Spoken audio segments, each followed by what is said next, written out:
point is that the questions are clear and the answers are quite the same. There are two groups that are trying to guide or direct us in this manner. The first is those who believe we should have real sex education, birth control at whatever age is needed to prevent birth, and abortion to eliminate unwanted births. That's the first clear. Those people are on the path that leads to children that are wanted and ones that are supported without government help, and children that are going to reach their full potential. The second group is a group that demands that sex education, birth control, and abortion are wrong. And they say, what they said back before, we don't need to debate that concept with you yet. If you fall into that category, we would, as we said, above, place the burden of that belief directly on you. It is now your duty to see to it that any child born, either directly or indirectly because of your belief, will be your responsibility. That child must be raised in a manner consistent with the desired goals of society. You can no longer just dump them on society and have someone else take care of them because you've made a religious or mental choice, believing in life, and we're not going to have abortions, and we're going to raise these children without killing them, and fine. They always say, fine, good. Okay, now how are you going to do it so that they're just as desired as the other children? That's one thing we ask of you, and you're going to pay for it. And they say it'll cost you money and or time to fulfill your obligation. And that's what they're kind of at. They're kind of saying, and they said it before, all births that result from the refusal to educate each party about birth control or the refusal to allow birth control, and those that aren't aborted for the same reason will be given a support number at birth. The number will be added to his or her Social Security number, just as we said before. However, to go into it deeper seems to be the need. They're going to go into it again. Why? Because all of the screaming and hollering that is going to be there.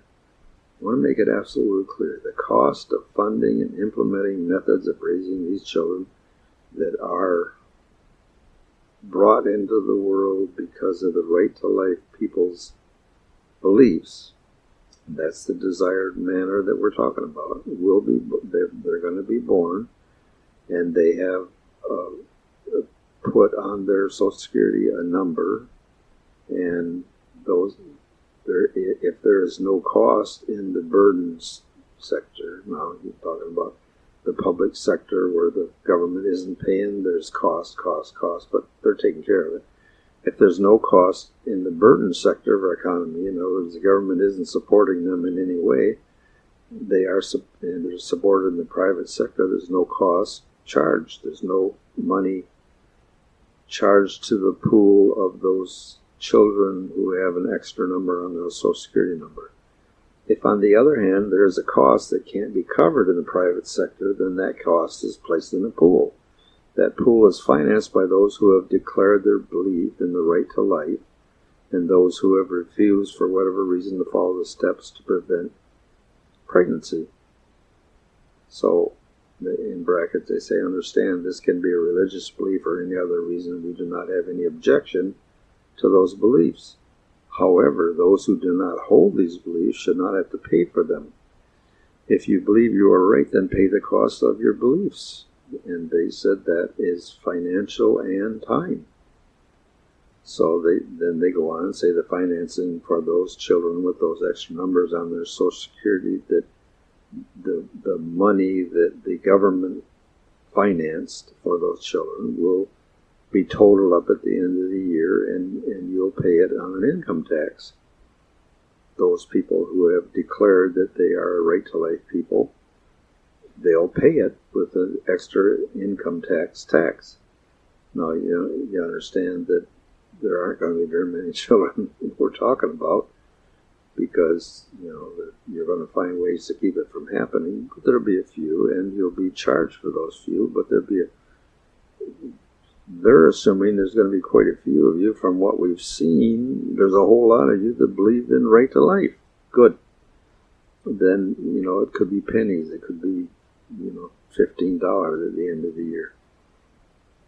They do say if that fund, that pool goes dry because there aren't enough people paying it, or those who are responsible for the children can't find a method that's acceptable, which means at least equal to the expected life of those who are wanted, then sex education, birth control, and abortion will become mandatory. So what do they say there? If you fail to pay, or you fail to have children with the same chance at life, then you're all done. You don't believe it enough to make sure that it's taken care of. You don't believe what you're, let me put it another way. You're not acting on your belief. And if you don't act on your belief and pay for these things, then you can't have the belief. That's straightforward and logical.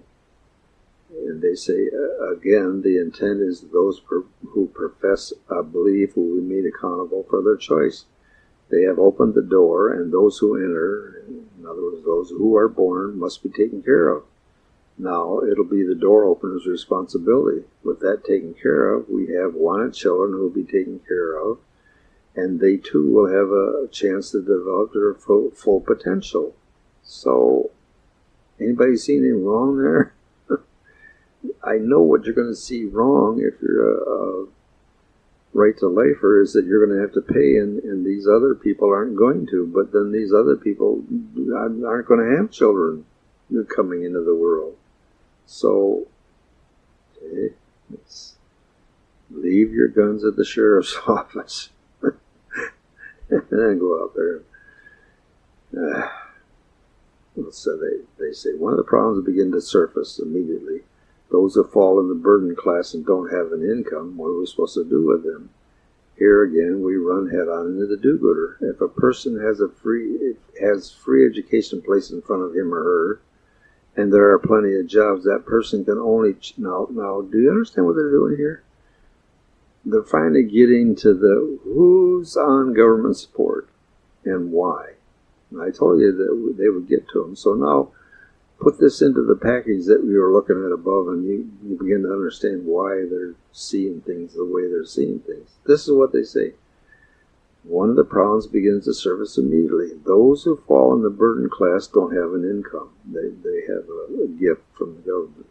What are we supposed to do with them? Here again, we run head on into the do-gooders. If a person has free education placed in front of him or her, and there are plenty of jobs out there that aren't government jobs, that person can only choose to be placed on government support.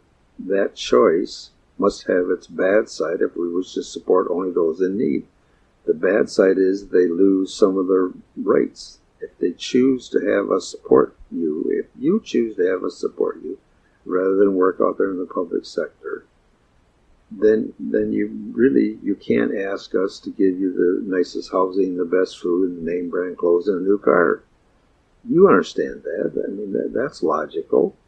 You're choosing not to work in the public sector. You're choosing to let the government support you with some, you say, the government's still going to make you work, but they're going to demand what is demanded out there in the public sector, and that they'll come to that shortly. So basically, it gets to be that why aren't you on public sector work? I'm not on public sector work because I won't dress the way they want me to. I won't get up on time. I won't work a full day. My alarm clock doesn't work. I just can't. Okay, now because you just can't, you're not hireable in the public sector. But you're still going to have to work if you want to eat.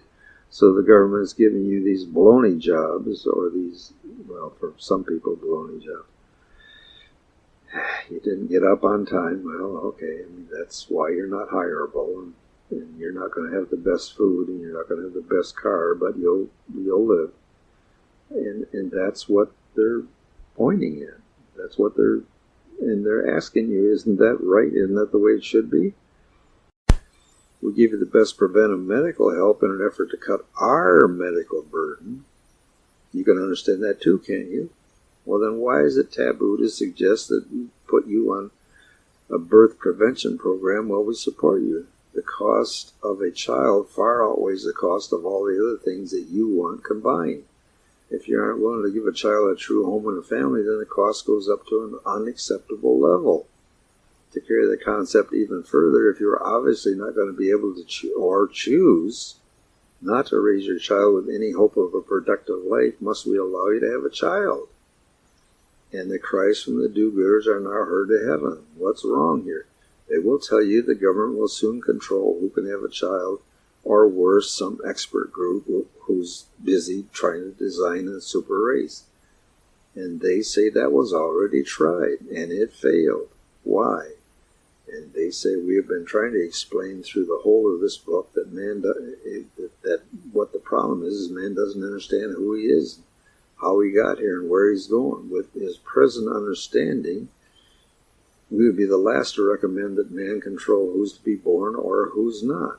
But we now have the truth as Book 3 explains, and we can turn around and go back into society and use that truth to make things right, or at least more right. The truth is that there are only two choices, not 20. Not so many would take an expert to make a valid decision. Just two. If there are only two choices, most any person can see his or her way to the one that best suits him or her. The choices are dominion, which includes tickle and atrocity. That's the first choice. And the second choice, or that's one choice, and back to Father is the other choice. How hard is it to see the difference between those two when applied to having children? We would suggest it won't be hard at all. The old cry of just because we are poor doesn't mean that we don't have a right to have children won't work here. If you are married and one of you are working a non-government job, you can afford to have children. You can only choose to be on government support by not getting up in the morning, by not brushing your teeth, by not taking a shower or a bath, by wearing crummy clothes, by... You see what we're saying? What are we saying? We're saying you choose to not be hireable. That's what we're saying. And therefore we still have to support you. But you choose not to work. You're not going to do what everybody else has to do to be hired. That's your... You understand what we're saying? Here's a person who says, I'm not going to do what you do. I'm not getting up in the morning and going to work. I'm not going to do that. Screw it. I'm living in the United States. I have a right to be supported. I don't have to work. Gone are those people. And you know, when you listen to the political party that chose to diss those people, you can't blame them. What do you mean? You know, if everybody in this country has to work in order for this country to work, then everybody has to work. And you come along and tell me that you're born in the United States and you're so important, you don't have to work. That's baloney. You know, that's what they're complaining about, and they're right. They're dead right. You can only choose to get on government support. You choose not to do what's required to get on in a public sector job. So if you choose that, then you also choose not to have children, not have the best of everything, and you also choose to have whatever stigma comes along with your support. Stigma. You choose to be dissed by people because you're on welfare. You know, you choose. And the do-gooders are going to say, well, we shouldn't have people pointed at and laughed at. Baloney. If you choose to be there, you should be pointed at and laughed at. You should be disrespected, if you will. You know, you should get up and get out there in the public sector and put in your time so that you can live in this country or leave the country. Go to another country. Anyway, if you don't like the prospect of being on government support, educate yourself, get a job in the private sector, and then you won't be on support, and your life is yours. There's no, there's other than the fact that you better be able to raise a child with some hope of life. Other than that, you're on your own. Nobody's going to bother you. Government isn't going to have anything to do with you. You're working in the public sector, and you're pulling your own weight. So fine. They say you also might be willing to commit to a permanent relationship with a mate and get married, and that person would not be on government support, and that'll also work. It's like, what? And you see how they said that? Willing to commit. Is there a lot of people out there that aren't willing to commit? And one of the things they said somewhere in here was that they're not interested in the dominion of the man telling the woman what she has to do, or the woman telling the man what he has to do. We're not interested in that either. So, the thing then is that you have to get a job in the private sector and do your thing, and be a person that can raise children that are what the economy wants. So they say those are the things that we want from you, and we're willing to reward you for the actions that we're asking for. And if you can't, obviously medical problems and so on and so forth are going to get in there, and that's fine. No stigma there. You're unable to work, and there are investigators out in the field to make darn sure that you're unable to work. And if you're unable to work, okay, we support you. If you're young, okay, we support you. If you're a retired person, we support you. Okay, no problem. Those are acceptable supports. But if you choose to get on welfare, government assistance, if you will, because you can't be hired, because you won't do what it takes to be hired, then no rewards, you don't get all the good stuff. They say we will support you and you can have a life, but you can't ask us to give you the best and most expensive or children. And then they say, before you get too excited, we will get to the holes that probably seen in the foregoing concept. There is an idea that there will be jobs for everyone in the private sector of this country's economy. We will address that problem as we discuss how those concepts affect business later in the chapter. We can have full employment in this country if we want. Then there's a person who chooses to be on government assistance and gets a non-governmental job and gets pregnant. You remember those people, the ones that they don't want to work. They don't want to get up in the morning and do what you have to do, so they're on government assistance, and they get a government job and they get pregnant, and then they come off the non-governmental job and they're back on government assistance. The father is on government assistance, and of course she chooses to stay on government assistance after the child goes to school. That woman is trying to cheat the system, and no second child will be conceived because part of her punishment will be sterilization. Remember here that both the man and the woman have to agree to have a child before a child can be born. No more will a woman have the only say, and now the man will have to accept the responsibility before birth, before conception, really. If she gets pregnant again, the father's not working in the private sector or is unknown, the baby becomes the responsibility of those discussed above, that's the right to life people, or aborted. So that child and the second child in that situation where that woman's con in the system will, that if the the father has a right to say no. But if the father's gone, or we don't know who the father is, or, blah, blah, blah,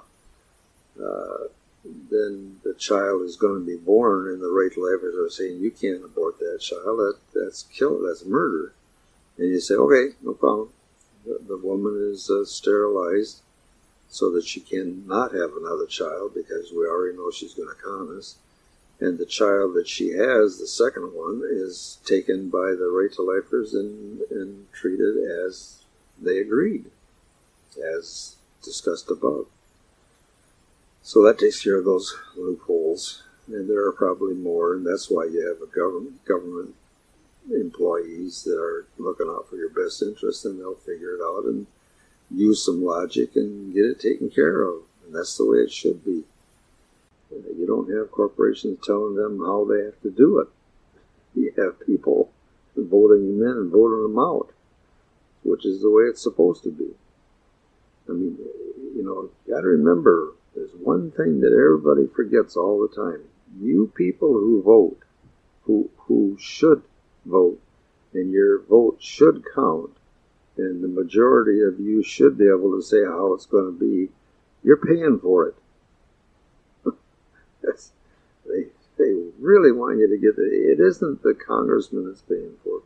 It isn't the government worker that's paying for it. It isn't there won't be super rich anymore, but it isn't the rich guy that's paying for it anymore. It's you. You're the person paying for it all of it. You pay for every single thing that goes on with your government. So if you pay for it, you should have the say. And that's what they're saying. So they are looking at it and they say, let's take a look at the whole question of children one more time and lay it out so you can see it clearly. We would first and foremost give the right to have a child to those who want and consent to them. Consent. In other words, if a man doesn't want a child, he can't have a child. They said first and foremost, give the right to have a child to those who want a child. Second, that they can afford to raise a child. Third, they can raise a child in the manner we discussed above. Fourth, have reached the age of consent. So here's who has the right to have a child. A person that wants a child and consents to it. A person that can afford to raise a child in the private sector. A person that can raise them in the manner we discussed above, without all the negative stuff that you see with children. And they've reached the age of consent. Now, those people can have children. Okay, that sounds pretty good. Anybody see anything wrong with that? No, I don't think so. So, then they say all the dealings with the concept of children reflect those goals. Thus, there are obvious regulations needed to accomplish those goals. First, we would have absolutely no regulations on those who want children, can't afford them, are known to be qualified to raise them as outlined above, and have reached the age of consent. No, absolutely no regulations, no nothing. The restriction begins when any of the four goals can't be met. Each man has a right now to refuse to allow a child to come from him without his consent. With no pregnancy, there's no problem. With a pregnancy and the refusal to accept from the father, there will be an abortion. If the mother gets pregnant and refuses to want the child, there will be an abortion. With the importance understood, we'll leave it to society to determine the best way to implement this new concept. Leave your guns at the sheriff's office. We're not going to have people killed in the bars constantly. Leave your guns at the sheriff's office. Can we do it? Absolutely. We'll leave it to society to determine the best way to implement these new concepts. If the father isn't there, or in some way is unable to accept the child, it will be handled the same way as the unwanted baby. Any legal means of accepting the father's consent is valid. In other words, if the father isn't there, what are they going to do? Well, they know the father hasn't refused, and the mother wants the child's going to be born. The mother's on social service, and it's the second one she's on social service from, then the right to lifers are going to take that child and raise it. You understand all that. And what they're discussing here is kind of a review is, this is what we want, and you understand what it is that we want, so, we let our government implement those things.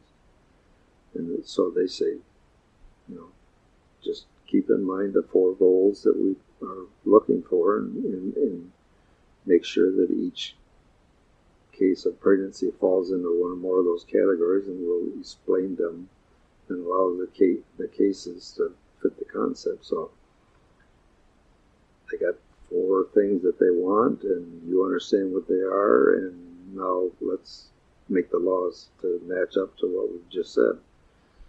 And so they say, let's start with the inability to meet goal 1. Those who don't want children or don't have father's consent or don't have the mother's consent, assuming there's no change of mind, those children will be aborted unless the anti-abortionists accept the cost of supporting and improve the ability to support in a manner as good as a wanted child or a person who's qualified to adopt the child, like a family member or something. But the concept here is that somebody didn't want the child, but they're not going to refuse to have a birth. In other words, the father didn't say, no, you cannot do it, and the mother didn't say, no, you cannot do it. Because in that case, that has to be aborted. But no, that isn't what happened. The father said, I don't care, and the mother said, I don't care either.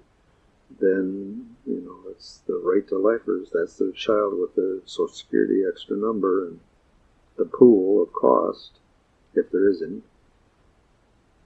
And, it's their duty and job to make sure that that child has the same chance as a wanted child. And it's their duty. So, they're going to run into different situations. They say that if the mother didn't want the child and the father did want the child, but the mother didn't care, the father could, if he was qualified, to adopt the child or take the child and raise it, because he's in the private sector and he's accepting the cost. She also has the right not to have the child just as a man does and can choose that option. You always understand that if the woman or the man says no, that's the end. Don't get pregnant. Don't let her get pregnant if they're going to say no. So they go to the next step then. If there wasn't enough income to support the child, goal 2, because both parents were on government support, again, the child would be aborted unless the anti-abortionists accept the support of the child and that the child was properly adopted. There also could be somebody in the family who could, support the child and kind of like raise the child in the appropriate manner. But basically, is there a way to give that child a chance to have a normal life with those requirements that were listed above? If there is a way to do it, then the right to lifers win. If the mother says, I don't care, and the father says, I don't care, and the child can be supported properly, they win. Good. They've made their point. There's no murder of children, and off they go. If the mother says no or the father says no, you don't have a choice. The child has to be aborted. Or you have to make sure that the mother doesn't get pregnant in the first place. If the mother, we go to